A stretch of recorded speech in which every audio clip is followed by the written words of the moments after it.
Boys கோச்சிக்க வேண்டாம், just ஒரு example சொல்றேன். இந்த கண்ட்ரியோட பிரைம் மினிஸ்டரா இல்ல வந்து ஒரு ஸ்டேட்டோட சிஎம்மா இல்ல ஒரு சின்ன ஒரு இடத்தோட ஒரு லீடரா வந்து ஒரு பையன் வந்தா, அதாவது ஒரு மேல் வந்தா, ஃபர்ஸ்ட் டைம் ஒரு மேல் வந்து ஒரு லீடர்ஷிப் வராங்கன்னா அவங்களுக்கு என்ன மாதிரி பிளான்ஸ்லாம் தோணும்? ஃபார் எக்ஸாம்பிள் பிரைம் மினிஸ்டர் வச்சுக்கலாம். ஏன்னா அதுதானே இந்தியாவோட பெரிய பதவி. ஒரு கண்ட்ரியோட பிரைம் மினிஸ்டர் மேலா இருக்கும்போது அவருக்கு எப்படிலாம் பிளான்ஸ் தோணும்? இந்த கண்ட்ரில பெரிய பெரிய பில்டிங் கட்டணும், எல்லா கண்ட்ரிஸும் வேந்து பார்க்குற அளவுக்கு பயங்கரமான டாலஸ்ட் பில்டிங்லாம் கட்டணும். பிளஸ் ஒரு எக்கனாமியோட மெயின் ஸ்ட்ரென்த்தே வந்து இன்ஃப்ராஸ்ட்ரக்சர் தான். ஸோ முடிஞ்ச அளவுக்கு பெரிய பெரிய ரோட்லாம் போடணும், பெரிய ரோடு, பெரிய பிரிட்ஜ், டேம் கட்டணும். இந்த பாயிண்ட் தோணும். அண்ட் ரொம்ப முக்கியமானது, ஒரு கண்ட்ரில எல்லாருக்கும் ஜாப் கிடைக்கணும்னா முக்கியமானது இண்டஸ்ட்ரி. எல்லா ஊர்லயும் பெரிய பெரிய இண்டஸ்ட்ரி கட்டணும், நிறைய பொருள் உற்பத்தி பண்ணணும், எல்லாருக்கும் வேலை கிடைக்கணும், எம்ப்ளாய்மெண்ட் பெருசாகணும். ஸோ ஒரு ஊர் இருக்கு, அந்த ஊர்ல பண்றாங்க, ரோடு போடுறாங்க, பிரிட்ஜ் போடுறாங்க, பெரிய பெரிய பில்டிங் கட்ட ஆசைப்படுறாங்க, இண்டஸ்ட்ரி வைக்கிறாங்க. இது வழியா மற்ற கண்ட்ரியை விட எங்க ஊர் தான் பவர்ஃபுல், எக்கனாமிக்கலி ஸ்ட்ராங், இன்ஃப்ராஸ்ட்ரக்சர்ல செம மாடர்ன். இதுதான் வந்து ஒரு மேல் யோசிக்கிற ஒரு டெவலப்மெண்டல் பிளான்.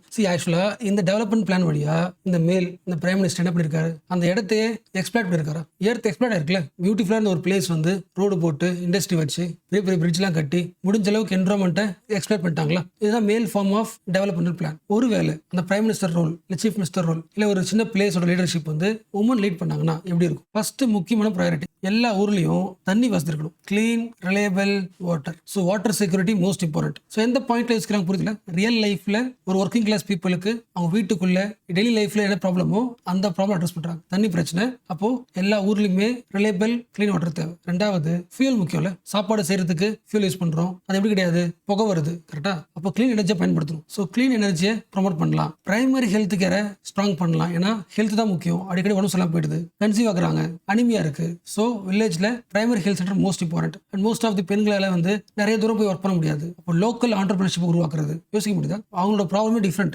வாட்டர் தேவை, கிளீன் ஃபியூல் தேவை, ஹெல்த் ஸ்ட்ராங்கா இருக்கணும், பக்கத்துல வேலை கிடைச்சா இன்னும் ஈஸியா ஹவுஸ் ஹோல்டு மேனேஜ் பண்ண முடியும். ஒரு வேலை ரொம்ப தூரம் போய் ஒர்க் பண்றோம் அப்படின்னா அங்க போய் ஒர்க் பண்ற அளவுக்கு ஒர்க் ஸ்பேஸ் இருக்கணும், சேஃப்டியா இருக்கணுமா? அப்ப அதுக்கான சப்போர்ட் சிஸ்டம் உருவாக்கணுமா? ஸோ ஒரு கண்ட்ரில இல்ல ஒரு பிளேஸ்ல இல்ல ஒரு ஸ்டேட்டை ஒரு உமன் லீட் பண்ணும்போது அவங்க யோசிக்கிற ஐடியா எப்படி இருக்கு? ஆல்டர்னேட்டிவா இருக்குல்ல, சஸ்டைனபிளா இருக்குல்ல. ஆக்சுவலா நீங்க பிராக்டிகல் எக்ஸாம்பிளா பார்க்கணும்னா தமிழ்நாடு வச்சுக்கலாம். நம்ம தமிழ்நாடு சிஎம் இருக்காங்களே ஜெயலலிதா, அவங்க உமன் தானே. ஸோ அவங்களோட இனிஷியேட்டிவ் எல்லாத்தையுமே லிஸ்ட் பண்ணலாம். அம்மா உணவகமா, அவங்களோட ப்ரையாரிட்டி என்னது? ஃபுட்டு தானே.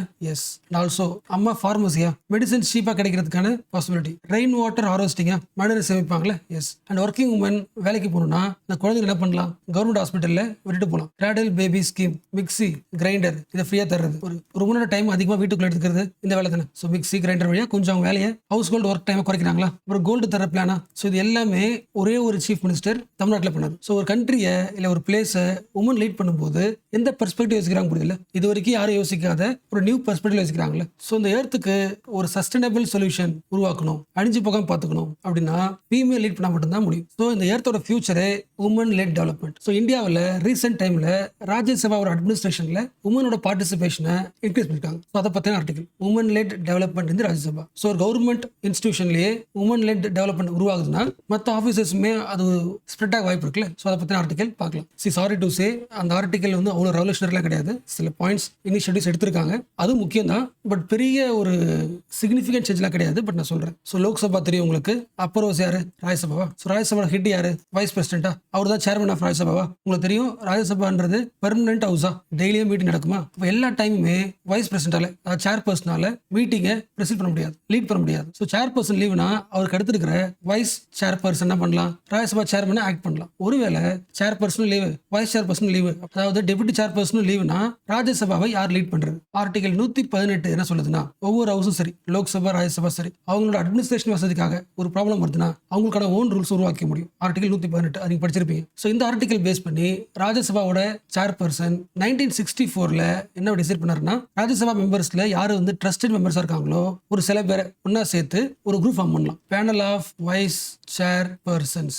புரிச்சா? ராஜ்யசபாவோட ஹெட் யாரு? சேர்பர்சனா, வைஸ் பிரசிடென்டா, அதுக்கப்புறம் அவருக்கு கீழே டெபுட்டி சேர்பர்சனா, ரெண்டு பேரும் லீவ் வச்சுக்கலாம். அடுத்து என்ன பண்ணலாம்? அதுக்கான ஒரு ஐடியா. ஸோ சேர்பர்சன் இருக்காருல்ல, அவர் என்ன பண்றாருன்னா, ராஜ்யசபா மெம்பர்ஸ்ல யாரு மோஸ்ட் ட்ரஸ்டடோ அவங்க ஒரு குரூப் ஃபார்ம் பண்ணி ஒரு பேனல் உருவாக்குறாங்க. அவங்க எல்லாருமே யாரு? Panel of vice chairpersons. So ரெண்டு பேரும் லீவ்னா அடுத்து இந்த குரூப்ல இருந்து யாராவது ஒருத்தவங்க ராஜ்யசபாவோட டிஸ்கஷனை லீட் பண்ணலாம். ஸோ அப்டேட் என்னன்னா, இந்த பேனல், அதாவது அடுத்த வைஸ் சேர்பர்சனா ராஜ்யசபாவை லீட் பண்ற அந்த குரூப் இருக்குல்ல, அந்த குரூப்ல பாதிக்கு பாதி பாதி பேர் இப்போ வந்து பெண்களை சூஸ் பண்ணியிருக்காங்க. ஓரளவுக்கு புரிஞ்சிருக்கும். அகைன் சொல்றேன், இந்தியாவோட வைஸ் பிரசிடென்ட் நேம் என்ன?